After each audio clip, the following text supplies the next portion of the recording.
Onde está o dinheiro? Porque as contas são implacáveis. Implacáveis.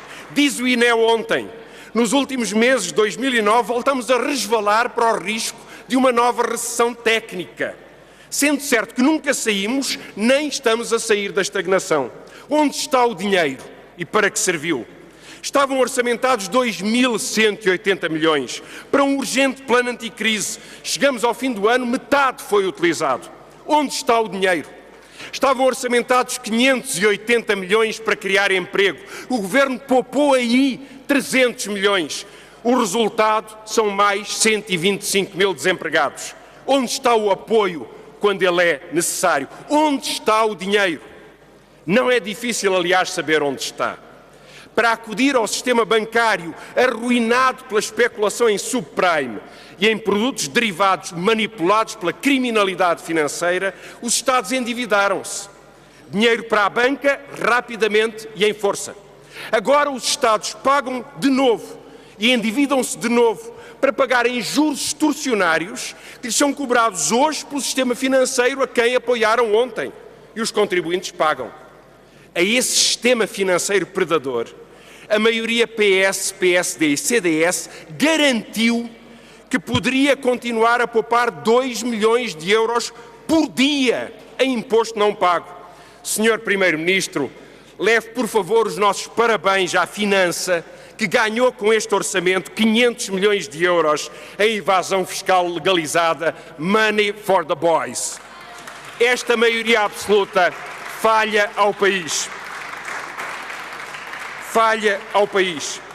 E é por isso que digo aos funcionários públicos que sabem que com este orçamento e com o PEC, se reformarem aos 60 anos, perderão 1/3 da pensão.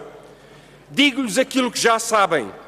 A reforçada maioria absoluta já reduziu os salários todos os anos e tem como objetivo em 10 anos conseguir retirar um mês inteiro de salário.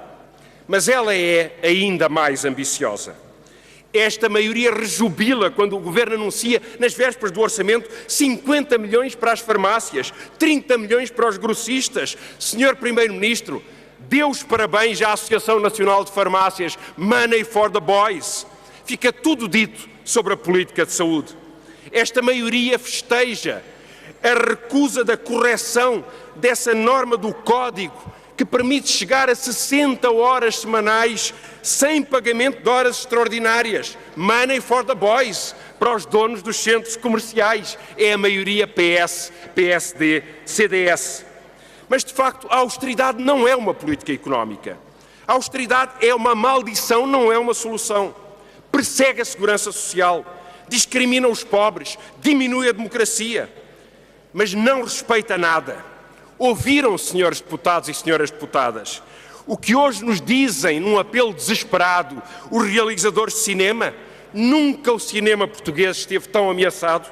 Estão lá todos os cineastas, a começar pelos que apoiaram o PS na última campanha eleitoral. Este orçamento virou-lhes as costas aos artistas, à produção cultural. Nunca a cultura, a língua e a educação foram tão ignoradas e tão atacadas. No entanto, pelo menos num aspecto, neste orçamento mudou o debate político. A catástrofe da Madeira e o esforço solidário que imediatamente mobilizou todos alterou o contexto de um debate e terminou uma querela menor. Ainda bem. Mas este levantamento de vontades demonstra também que o país pode ser capaz, e pode ser capaz quando há provações difíceis. Ora, é uma provação difícil que estamos a viver. E somos chamados a responder-lhe com urgência, como todos sabemos. Há uma dívida interna, a pobreza e o desemprego, a maior de todas as dívidas, 3 milhões de pessoas afetadas. E é em nome dessa dívida que não podemos aceitar nem o orçamento, nem o PEC até 2013. Eu bem sei que o país já estranha, mas não entranha, as encenações, ameaças sibilinas de demissões, as birras na penumbra. Tudo isso são tristes encenações. Mas atrás da encenação está uma maioria a formar-se, PS, PSD e CDS, negociando 4 anos de austeridade. E tem um ponto de honra em comum: cortar o investimento público. Já se sabia, Sr. Primeiro-Ministro, que o Governo cuida pouco da sua palavra. Lembram-se do Primeiro-Ministro brandir aqui diferença entre a esquerda e a direita, é o investimento público contra a crise? Esqueçam isso, esqueçam depressa. Agora PS, PSD e CDS juntos adiam e anulam o investimento público. O Governo desiste das suas ideias, desiste do combate à crise, desiste do combate ao desemprego e só tem empreitadas fugindo ao Tribunal de Contas. Concessões sem concurso, país devorado por consórcios sempre ganhadores, dos computadores às autoestradas. E é mais a venda dos aeroportos, da TAP, da energia, da REN. Tudo o que dá receita ao Estado é vendido aos monopólios privados. E a venda dos Correios, Sr. Primeiro-Ministro? A que ponto chega o PS, na aliança com a direita, para vender os Correios? A verdade é que quanto maior a festa e a festança, mais folga a dona Constança. Criar monopólios privados, ajudados pelo dinheiro dos contribuintes, é outra face da austeridade. Onde está o dinheiro? Aqui está ele, desperdiçado em mordomias, em facilidades, uma mesada a quem não inventa nada, produz pouco e explora muito às empresas que têm uma golden share no Governo. É por isso que o PEC escolhe facilidades e não quer combater o desemprego e quer reduzir-nos à democracia mínima. O Bloco de Esquerda trouxe, pelo contrário, alternativas a este debate. Estimular a economia, reorientar o investimento, recusado. Diminuir a despesa, recusado. Alguém aceita o corte de salários quando há 1.000 milhões para submarinos ou 1.000 milhões para quem não paga impostos no offshore da Madeira?